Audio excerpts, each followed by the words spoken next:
So I think the headline is really obvious. Fired FBI director tells how president ordered him to drop politically dangerous case. That is explosive, and it's testimony like we haven't seen since you-know-when, starts with a W and rhymes with 8.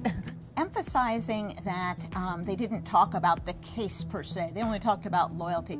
It's almost worse, because if Trump doesn't understand the dividing line, then he's taken an oath he doesn't understand. His oath is to the Constitution. His oath is to a system of constitutional government. And what they're saying is Trump really doesn't understand that, so you can't hold him responsible. Well, if he doesn't understand that, he shouldn't be in office, and they should rectify that. We're not talking about prosecuting the President of the United States. We're really talking about the I word. We're really talking about impeachment.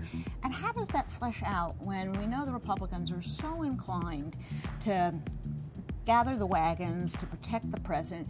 Is this for naught because they're simply not going to remove him? Every Republican who brought up the what about the emails, what about Hillary Clinton, that is so tangential and so not to the point. That just was, they're dead to me, those Republicans. Whatever happens here, I think there is zero chance, no chance, that the President of the United States is ever going to be criminally prosecuted. What we're really talking about is the potential for impeachment. If we're going to use Watergate as sort of the standard, not for illegality, but for impeachment, what would a congressman and eventually a senator who have to rule in the trial, what would they consider to be enough for a legitimate impeachment?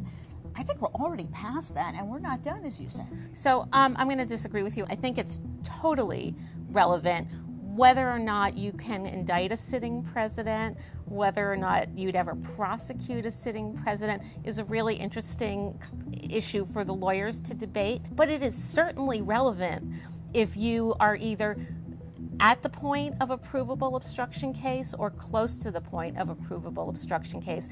And I think that the significance of this week is that after Comey's testimony, we are so much closer to a real obstruction of justice case than we have ever been. And the notion that the president will actually never be criminally charged doesn't make that alarming fact any less politically salient.